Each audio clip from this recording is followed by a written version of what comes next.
سر پہلے تو یہ آج کے دن کا ہی معاملہ بتائیے کہ آپ کو یہ کیا لگتا ہے، اس سے پہلے بھی عمر ایوب صاحب، رؤوف صاحب وغیرہ جاتے ہیں خان صاحب سے ملنے، اور عام طور پر ایسا ہوتا نہیں ہے، کبھی ہوا ہو تو الگ بات ہے، ورنہ تاخیری حربے ہوتے ہیں، ایک آدھ کو نہیں ملنے دیا، ایک آدھ کو روک لیا، لیکن ایسا کم ہوا ہے کہ جناب وہ گئے ہیں گھنٹہ 2 گھنٹہ 3 گھنٹہ بیٹھے اور نہیں ملنے دیا، واپس بھیج دیا۔ آج اب آپ لوگ بھی سارے ساتھ گئے تو ملنے ہی نہیں دیا گیا، یہاں تک کہ آپ لوگ واپس آ گئے۔ انفیکٹ میں بتاؤں، میڈیا پر یہاں تک اناؤنس ہوا کچھ چینلز میں کہ بانی پی ٹی آئی سے ملاقات کے بعد عمر ایوب میڈیا سے گفتگو کر رہے ہیں، آئیے دیکھتے ہیں، اور پھر پتہ چلا کہ عمر ایوب کہہ رہے ہیں ہمیں تو ملنے ہی نہیں دیا گیا۔ سو یہ آج کیوں ہوا، آپ کو کیا سمجھ آیا؟ بسم اللہ الرحمن الرحیم۔ سب سے پہلے آپ کا شکریہ، تمام تعریفیں رب کی اور اربعہ درود امام الانبیاء خاتم النبیین حضرت محمد مصطفیٰ صلی اللہ علیہ وآلہ وسلم۔ شکریہ وسیم بھائی۔ وسیم بھائی، یہ آج پہلی دفعہ نہیں ہوا، 4.5 ماہ سے میں کنٹیمپٹ میں جانے کے باوجود مجھے نہیں ملایا جا رہا۔ عمر ایوب صاحب جو کہ secretary general plus leader of the opposition ہے، ان کو 9 دفعہ نہیں ملنے دیا گیا، 6 گھنٹے۔ علی محمد خان، یہ بہت بڑی لسٹ ہے، جب ان کی مرضی ہو ملا دیتے ہیں، مرضی نہ ہو تو کوئی ہیلا بہانہ، کیونکہ وہ بیچارے باہر جو بیٹھے ہیں، وہ جو سیکیورٹی والے ہیں، ان بیچاروں کا ایکسیس ہی نہیں ہے، وہ بیچارے خود ان ایک عجیب و غریب اذیت کی زندگی گزار رہے ہیں۔ تو آج آپ لوگوں سے کہا کیا گیا؟ یہ کہا گیا کہ تھوڑی دیر میں ملواتے ہیں، ابھی انتظار کیجئے، یا پلین کہہ دیا گیا کہ نہیں ملاقات، واپس جائیں؟ کچھ بھی نہیں کہا گیا، کچھ بھی نہیں کہا گیا۔ یہ آپ کا اب دیکھیں، یہ کچھ چیزیں بڑی امپورٹنٹ ہیں۔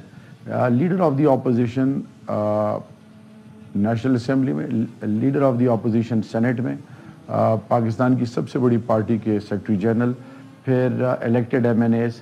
ہم ایک چوکی ہے بالکل اڈیالہ جیل کے پاس، وہاں پہ گئے، میں شکر ہے نماز پڑھنے کی اجازت دی، ہمیں کہا کہ جی اوپر سے فون آیا، آپ سارے نکل جائیں۔ ہمیں وہاں سے نکالا گیا، باہر دیوار کے ساتھ کھڑے رہے، دھوپ تھی بہت سخت، وہاں سے دوسری طرف کہا گیا کہ آپ یہاں پہ بھی نہیں کھڑے ہو سکتے، اس طرف ہو جائیں۔ یو وانٹ بلیو وسیم بھائی کہ ہم آخری وقت تک شاندانہ، بہن ہے قوم کی بیٹی، الیکٹڈ ممبر، کبھی وہ بیچاری زمین پہ بیٹھے۔ اسی طرح ہمارے ساتھ ہمارے انفارمیشن سیکرٹری جو ہیں رؤوف صاحب، وہ ہی از 70+، پھر شمیم نقوی صاحب، ہی از 75 76۔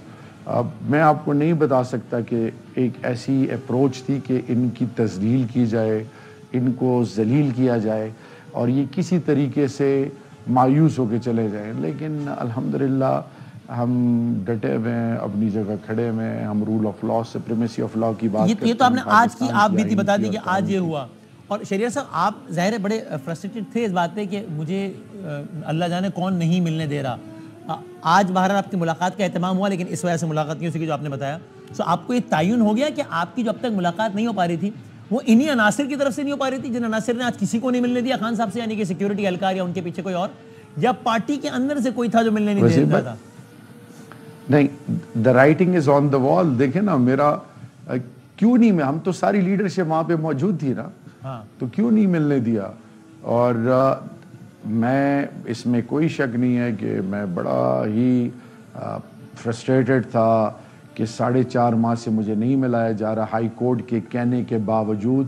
میری ابھی کوئی 10 دن پہلے جی ایچ کیو ہیئرنگ تھی، تو میں ساتھ اسد وڑائد صاحب، I have got a huge amount of respect for ہم، ان سے میں نے ریکویسٹ کی کہ بھائی آپ مہربانی کریں، یہ میرا نام، لائرز بھی ہمارے ساتھ کھڑے تھے، انہوں نے کہا جی آپ کا نام تو کبھی کسی نے دیا نہیں، دیا ہوتا تو ہم آگے دیتے۔ لیکن صرف میں آپ کو یہ بتانا چاہ رہا ہوں وسیم بھائی کہ اب پتہ چل رہا ہے کہ یہ من پسند ہے، کسی کو چھوڑنا ہے کسی کو نہیں چھوڑنا۔ میاں محمد نواز شریف صاحب، آپ یہ کہہ رہے ہیں کہ اس حوالے سے آپ کو پارٹی کے اندر سے کسی سے شکوانی ہے؟ ایسا نہیں ہے کہ پارٹی کے اندر سے کوئی آپ کا نام نہیں دے رہا تھا، آپ کا نام تو جاتا تھا لیکن وہیں سے اپروو نہیں ہوتا؟ نہیں، دیکھیں میں اس کی ڈیپتھ میں نہیں جانا چاہتا۔ آج تو ایک چیز مجھے کلیئر ہو گئی نا، اپنی آنکھوں سے میں 4 گھنٹے 4.5 گھنٹے وہاں پہ تھا، سب کچھ میں نے دیکھا۔ آن ٹاپ آف دیٹ جب اپنے کالیگ سے سنا کہ ہمیں جو ہے اسی طرح 9 دفعہ مجھے نہیں چھوڑا گیا، پھر علی محمد خان سے رابطہ ہوا جب میں واپس آیا، اس نے بھی کہا کہ میں 5 گھنٹے انتظار کرتا رہا ہوں، ایک آدھ دفعہ تو مجھے ملا دیا، بعض ٹائم مجھے بھی نہیں ملایا۔ سو صرف میرا مقصد یہ ہے کہ ایک چیز بڑی کلیئر ہے کہ نیچے کرتے کون ہیں, بدنام کس کو کیا جا رہا ہے. عدالت آپ کو ایک پراپر لیگل جو ہے ایک آپ کو آرڈر دیتی ہے اور آپ کو ریئلائز کرتی ہے کہ آپ کنٹیمپٹ میں جائیں, اس کے باوجود اس کو وائلیٹ کیا جا رہا ہے, اس کے باوجود آپ پارلیمنٹیرینز کو ذلیل کر رہے ہیں. 302 کا جو قیدی ہے اس کے پیارے بھی جب ملنے آتے ہیں تو ان کے لیے بھی شیڈ بنے ہوئے ہیں. تو پاکستان کے پارلیمان کا یہ تقدس ہے, پاکستان کی سب سے بڑی پارٹی کی لیڈرز کے ساتھ یہ ہو رہا ہے.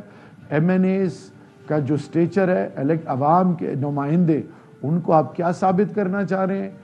اور پھر اگر آپ نے کوئی ایسی چیز کرنی ہے تو پھر کم سے کم اتنی مورل کریج تو ہو کہ آنکھوں میں آنکھیں ڈال کے آپ بتائیں کہ جی یہ مسئلہ ہے. کوئی آتا بھی نہیں ہے. ان بیچارے سپاہیوں کو ہم بار بار ریکویسٹ کرتے ہیں, وہ تپتی دھوپ میں 200 میٹر 300 میٹر پیدل جائیں پھر آئیں, کوئی ان کا ٹیلی فون نہیں اٹھا رہا. کچھ سمجھ سے بالاتر ہے کہ کہہ رہے ہیں وہ صاف چھپتے بھی نہیں, سامنے آتے بھی نہیں. سو اس حوالے سے تو لگ رہا ہے کہ آپ کے تحفظات پارٹی سے نہیں ہے, بلکہ آپ کو لگ رہا ہے کہ معاملہ کہیں اور سے تھا. لیکن یہ جو آپ نے شہریار صاحب جو فلور آف دا ہاؤس میں بھی کہا کہ ہو سکتا ہے آج میری آخری تقریر ہو, وہ کیوں کہا تھا؟ اور آپ پارلیمانی سفر اپنا کنٹینیو کر رہے ہیں نا, یا آپ نے کچھ اور سوچ لیا ہے اس بارے میں؟ دیکھیں وسیم, آپ ہم ایک دوسرے کو کافی عرصے سے جانتے ہیں. 2018 میں بھی میں نے الیکشن نہیں لڑنا تھا. میرے لیڈر نے مجھے کہا, اس کے گواہ بھی موجود ہیں, کہ مجھے آپ کی ضرورت ہے. بہت پہلے سے میں نے یہ ڈیسائیڈ کر لیا تھا کہ اس معاشرے میں بدقسمتی سے آپ جتنا بھی کچھ کر لیں, ایک ایسا باپ میرا جو تحریک پاکستان میں جو فریڈم فائٹر تھے, گولڈ میڈل ملا, آج کیا تمغے ہمیں دیے جا رہے ہیں. تو صرف میں آپ یہ بتانا چاہوں کہ تمام چیزیں برداشت کی, لیکن 2-3 چیزیں ہیں وسیم بھائی. جب بیٹیوں اور بہنوں کی بات آئے اور آپ کو یہ کہا جائے کہ آپ کی بیٹیاں, آپ کی بیوی, مطلب کچھ ایسی چیزیں ہیں جو میں نہیں کہہ سکتا, میری زبان پہ نہیں آتی, ان چیزوں کو بھی سائیڈ پہ رکھ دیں. پارلیمان کے اندر جو یہ میں نے تقریر کی وہ کیوں کی؟ میرے کوہارٹ میں 5-6 عورتیں آئیں شٹل کاک کا برقع پہن کے, اور انہوں نے کہا کہ بھائی ہم نے آپ کو ووٹ دیا تھا, آپ لوگوں نے کیا کیا خان کے لیے؟ تو میں نے کہا کہ میری بہن ہم سب لگے. میں نے کہا کہ جی ہمیں نہیں پتا, ہم گرمی برداشت کر لیں گے, لوڈ شیڈنگ برداشت کر لیں گے, مہنگائی برداشت کر لیں گے, ہمیں خان چاہیے.